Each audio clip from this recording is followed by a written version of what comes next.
Minasan konnichiwa, it's me, Shogo. And Harumi. It has been a very rough week for both of us. And it's actually, almost half past midnight on Friday night. So we're, first of all, very sorry that the posting of this video is already a little bit late. And it's very, very late at in the time we're actually recording this right now. All right. So the reason why it's been a very rough week, and also another reason why this podcast is a little bit late again, is because this week our kids has been sick.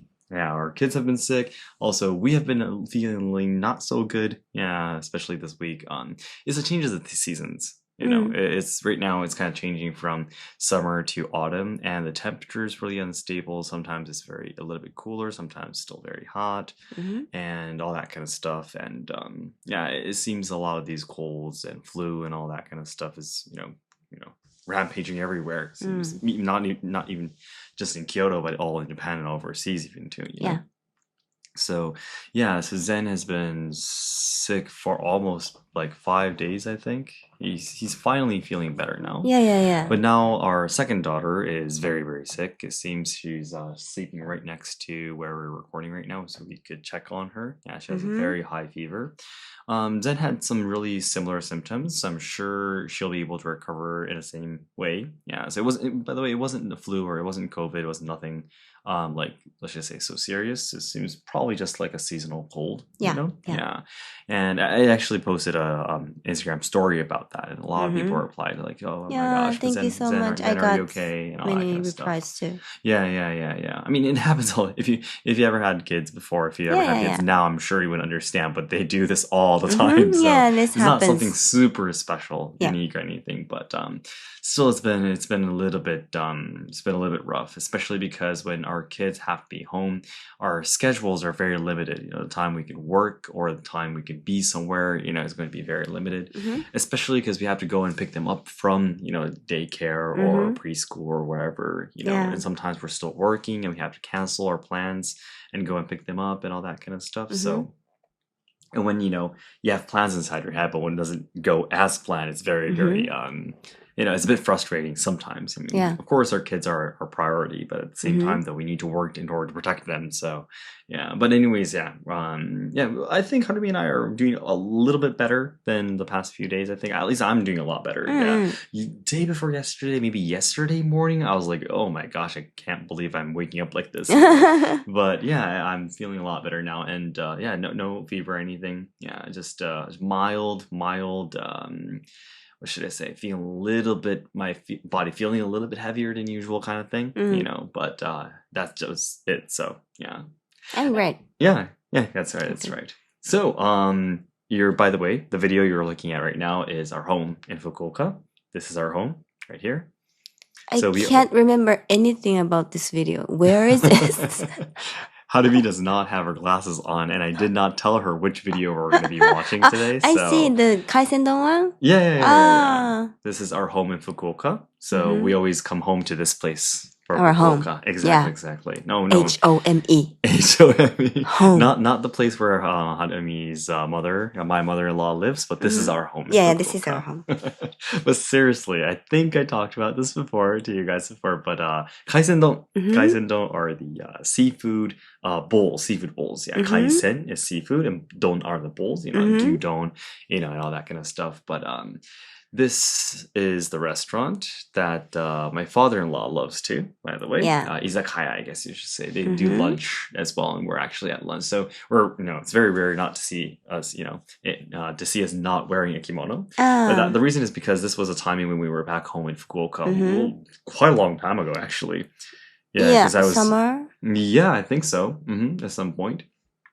But so we were actually in Fukuoka, and we really want to introduce the best kaisendon, restaurant in the whole world to you guys. So here we are. Seriously, we eat this kaisendon like every single time when we got back. At least 2 times. At least 2 times. Even if we're only back for 4 days, let's say 3-4 days, we would go at least 2 times. At least it's a must. It's mandatory. There's no other choice, but we have to go. But still we want to eat again. So that's the thing. We've been talking about this before, but you know, when you have really high expectations towards certain food, let's say you ate something before and you're like, I love it, and you want to go again. A few months later, you actually do go. Sometimes your expectations, are exceeding too much. High. Yeah, they're too high, and you're like, oh wait, I remember this used to be a little bit better. Yeah, kind of I know. Sometimes happens, right? Or a lot. Yeah, very often it happens. But for this Kaisen Don, it exceeds our expectation every single time. Yeah, it never betrays us. Yeah, it always welcomes us, and this is the reason why I go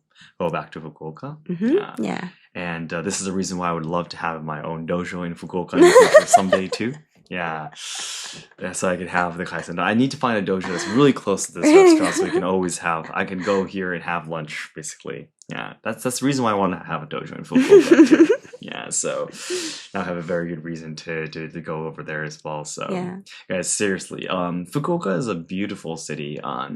There's only 5 prefectures in Japan where the population is growing, and Fukuoka is one of them. And one of the reasons why is because the mayor is amazing. Yeah, he's been really working on actual things, not just talking about them or not just promising those things like a lot of politics do.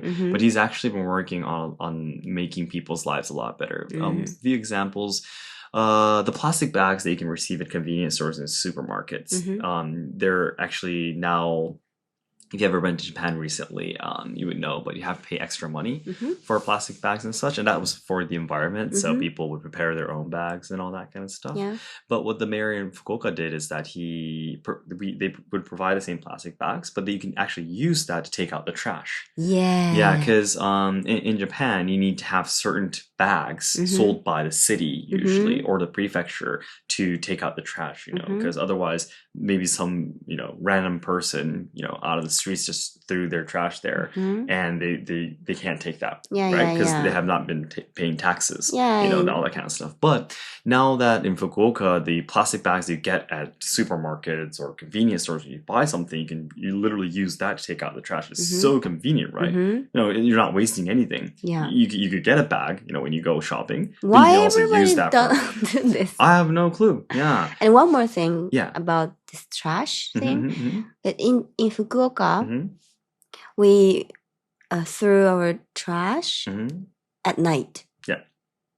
So you can throw it anytime you want at night, and they will take those trash at midnight, not midnight, like really early morning. Yeah. So we don't have any trash in the morning. Yes. So the street becomes really clean and there's no smell because they will have those all trash gone. Yeah. In midnight. So I think this is genius. It's amazing. But in Kyoto, we throw trash in the morning, right? We have to. If you do take it out at night, it's going to be in front of your door again. By some very strict neighbor, I think. There's so many like papers written on. Yeah. Like don't throw your trash before 8 o'clock or something. Yeah, exactly. Yeah. But in Fukuoka, you can throw it anytime in the night. Yeah. At night, So. Yeah, exactly. That's really how Harumi's trying to say is that by the time everyone's commuting to work or kids are going to school, the trash is already gone. Yeah. And it doesn't everyone's smell, so busy, right? It just doesn't, destroy the view and everything. Yeah. But the reason why it's like this in most prefectures other than Fukuoka is because if you let people throw trash out during midnight, they would bring out trash that's not appropriate for that day, for example. In Japan, there's different days of the week where you can throw certain types of trash. Like these are flammable. This is non-flammable, for example. And when you let people take out trash during night, sometimes they, put random things into their trash, like where you would usually have to pay extra money. So they can hide because it's dark, right? They can secretly throw away stuff and no one would notice. So in order to avoid that, they forcibly let people throw their trash, take it out outside when it's, during the day. So if someone does something against the laws or rules, in that city or community, someone would notice. Oh. That's the whole purpose, actually. Well, I guess when I still kid or maybe earlier in Fukuoka, we threw trash at night. Okay. And how do they manage these things? I don't know. Because in Hiroshima, it was the same for me too, where I grew up. So, like, Fukuoka is a bit unique, I feel. Like, why are you allowed to take out the trash during night? Like, I would feel like if you let people take out trash during night, I think a lot of, for example, drunk people will randomly throw all their cans against those bags and trash bags and everything that everyone took out. I think that could be a problem too. Because when people start seeing trash somewhere, they start putting more trash there, right? That's one of the problems that happen in a lot of tourist spots in Kyoto, where one tourist starts littering on the streets, and then another person does, and it becomes normal, right? Yeah. So once the first person does it, it becomes a huge problem. So yeah, if you let people take out the trash during midnight, a lot of people are, for example, drunk, and they're they got a kanchuhai or whatever, the kanchuhai from a convenience store to just throw it against the bags, Yeah, I actually saw that situation before in Kyoto. Like when right. When I go somewhere, I saw a foreign. I think she was a visitor from overseas, but she don't know about the trash. Law, the rules. So she just drank some water or something, and she just threw the bottle to the on top of the bag, right? Or something. No, the apartment, like a place, the huge box of the trash. Where people would put the trash in. That is for, the trash box is for the people living, the residents. Yeah.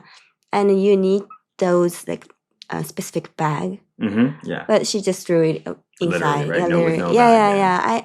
I can understand that she don't know about it, but it was, I guess they were not happy about it. Yeah. Because the reason why that would happen, well, especially if you let people take their trash out during nighttime, those boxes would often get very filled up, and sometimes the lid would be opened, and then people will start sticking their garbage into that. Because they see it's open and they see there's garbage there, and they're like, let me just put all this stuff away, out of my bag too, but just put it in there, kind of thing would happen. So I think that's Fukuoka is very peaceful, I guess, in a way you could say. I don't think so. There's so many I don't know. It's amazing how that system is working. I mean, that is the ideal, but if you do that, people aren't going to be following the rules from there. So I think it's really, please let us know like how it's like in your country, taking out the trash. I'm sure it's very different. And in Japan too, depending on the region, it's very different too, how much you have to categorize or trash. Yeah. So some regions you could just, even in Japan still, there's some places still where you can put everything together, like plastic stuff and flammable, non-flammable, everything together. Some places. Fukuoka is like that. Yeah, and then there are places like where my mother still lives in, like Hiroshima, where you have categories like your garbage, 8 different categories. 8? Yeah, so we have flammables, non-flammables, plastic bottles, cans. There's also whatever, and there's 8 categories. And there's different timings of the days of the week for you to take the trash out, so, and all that kind of stuff. So, and it's most cases it's said because it's for the environment, or all that kind of stuff. But it's regional still in Japan too. So let us know what it's like. I don't know. I have no clue why talking about the mayor of Fukuoka led to us talking about the trash for so long, but. So that plastic bag was amazing. Also, Mayor of Fukuoka, he also did something like making the necessary items like must items, for raising children, like diapers and all that kind of stuff free, actually. We had that completely free. I think he made education free too, up to a certain level if you have, or something like that. Yeah. When I was in high school, he made a high school fee. Free. Yeah. High school fee. Free. I'm so sleepy. I'm so sorry. One word at a time. Yeah, exactly. If one of us, like Harumi is talking for a long time, I'm starting to sleep. If I talk for a long time, Harumi starts to sleep. Well, it's half past midnight, so it has to be like that. But anyways, so Fukuoka is an amazing place. So guys, if you ever have a chance to, do sightseeing, in Japan. I think that would be great. I think we talked a little bit about this last week too. When we hold the Asayama Ichiden events. Really? Yeah, we could take some of the weekends off and go to Fukuoka together with the Asayama Ichiden members. I was talking about that last week. Yeah. So, you love Fukuoka so much. Yeah, that's the reason why I wanted to introduce this video this week, so we can have at least one destination already decided for us to go to together. Yeah. So that's a little bit of a story of Fukuoka here. All right. And with that said, now this week I was saying it's been a little bit rough, but there's been a lot of exciting events going on too. 3 things I wanted to share with you guys. Number one, the Shogo's Katana shop has been working very well. We're very surprised. Yay! Yeah. So we posted one video on Let's Ask Shogo about 2 weeks ago, I think, introducing 3 katanas that are actually sold at Yushinkan Kyoto, which is the dojo we work with.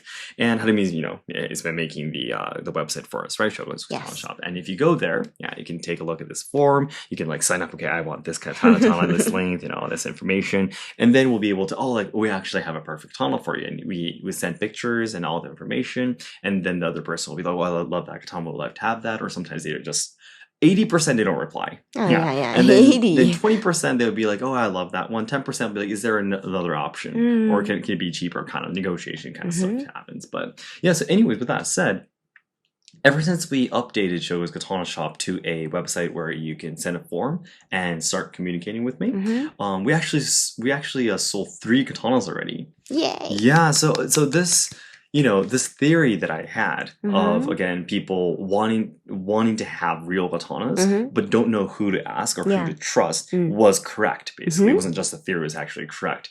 So I'm really, really happy that it's working out. I really hope it's the same for men's kimono too, because again, as I always say, I feel like there's many people who would want to wear men's kimono, but they don't know how to where to buy it, how to wear it, when to wear it, right? These are the barriers. I really hope that this is the same too. We're very close to starting selling the men's kimonos we talked about last week. We took pictures already at a studio. Harumi was the cameraman and all that kind of stuff. So I hope that theory is correct too. But that's number one. Shogo's Katana Shop has been working very, very good. Amazing. So yeah, November actually there's 3 in-person consultations for katana selling too. Yeah, so exactly. So I'll be able to meet up with 3 people in November. So that's very, very exciting too. Hopefully they'll be able to find their destiny katana as well. Yeah, absolutely. Yeah, that's my goal, because I really want to try to help people find their lifelong treasure.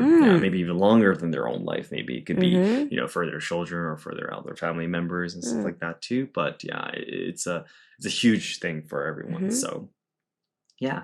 And the second thing, on the very first training for Asayama Ichiden Kyoto Training Club was held, by the way, this week. It was a lot of fun. 3 people came. Yeah. One was a lady, Japanese lady, who was living in Shiga Prefecture. Yeah, came all the way to Kyoto just for the training. And I was really surprised that she was not a person who has been following Asayama Ichiden Ryu or Six Sensei, but she has been following me. And she was like, oh my gosh, I finally have an opportunity to actually meet Shogo. So she came, and I think she's the very first Japanese person who came up to me like that, I've had a lot of people from overseas, of course, coming to me, oh, Shogo, I've seen your content, all that kind of stuff. Many people. For Japanese people, I've seen people tell me, I've met people telling me, oh, I've seen your content before, but not people like, I came to see you because I've been watching your content kind of thing. It was the first time. So like, oh my gosh, it's a great honor, And the second person was a lady who I've been working with for many years, like 5-6 years. She works in Kyoto in the tourism industry.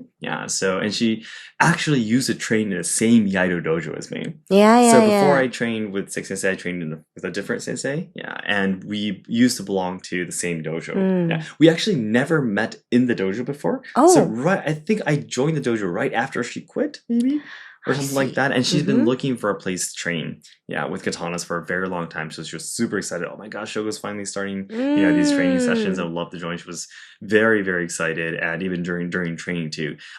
She has experience in a different US style, right? Yeah, so she had a little bit of experience, but she was very honest and flexible. Yeah, so I'm sure she would get better very quickly. Yeah. And one other gentleman, he is a English teacher in Kyoto, it seems, and he started living in Kyoto this February. And he's been watching my content, it seems, and he was like, oh my gosh, it's the real Shogo kind of thing, And he has no experience in Budo at all, so he didn't even have his training gear or anything. He didn't have any of the training equipment. So I lent him everything. I was thinking, this is your Bokdo, this is your Yaito, all that kind of stuff.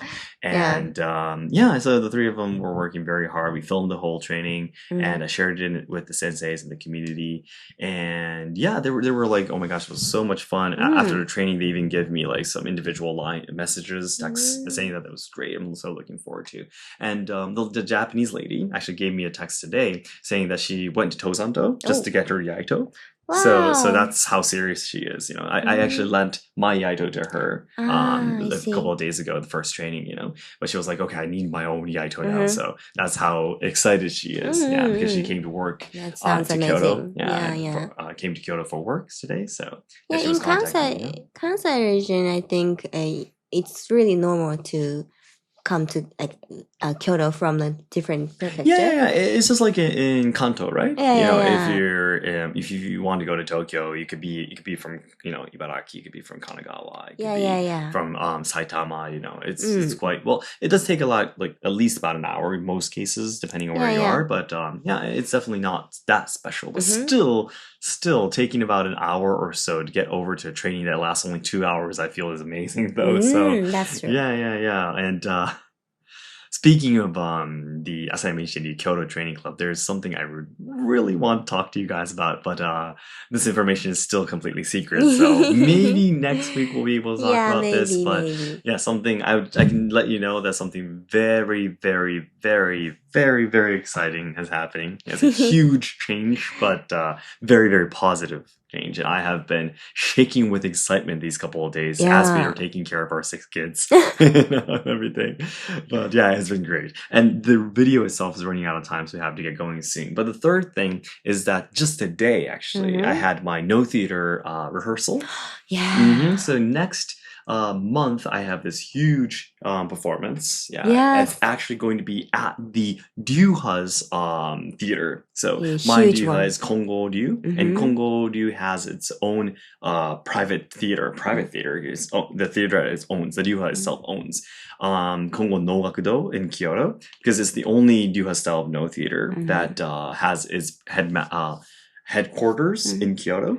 So I'm going to be, standing on Kongo no Gakudo's stage for the first time. So today was literally my first time. There was no one watching, of course, but my first time. We say butai o fumu, which means to step on stage. Which is kind of like a celebration, but it's a memorable moment, basically. So it was the first time, going to Kongo no Gakudo, and so that was amazing. But I'm going to be taking part in 2 plays, and they're both very difficult, actually. But my main one, which is a maibayashi, no whole costume, no mask, but you do have the instruments and the singers, and the one I'm going to be doing is about 20 minutes long, actually, the whole dance is.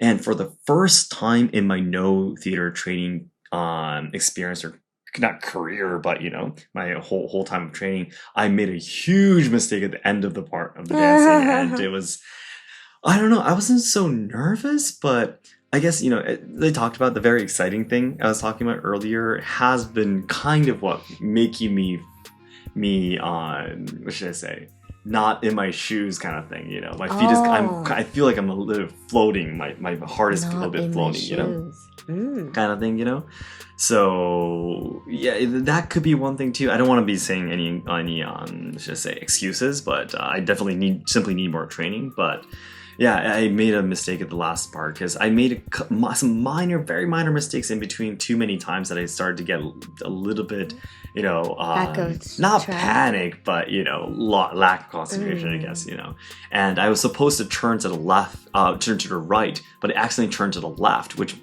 made me have to walk across the stage, the whole stage, to get to the point where I have to do it very quickly.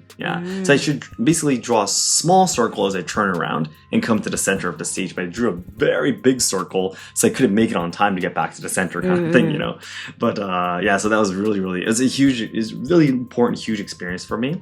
And now that I'm starting these, training club activities in Asayama Ichiden Ryu, I think it's very important that Harumi and I, both of us, but have these opportunities in tea ceremony and no theater, where we kind of remember our humbleness and remember that we're always still students of something. Yeah. And I have that happens. Yeah, and that happens sometimes too. And it's important that we do that kind of stuff during the rehearsals. So. That's really important, yeah.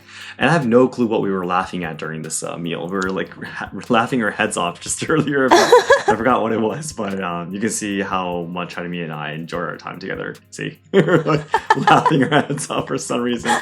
I have no clue why I'm making that face, but Harumi and I take this really normally, this is just us, right? But everyone who watches our social media and stuff are like, oh my gosh, you two get along so much and all that kind of stuff. But anyways, it's the end of the video, so we'll get going too, guys. Good night. We'll see you next week. Bye. Bye.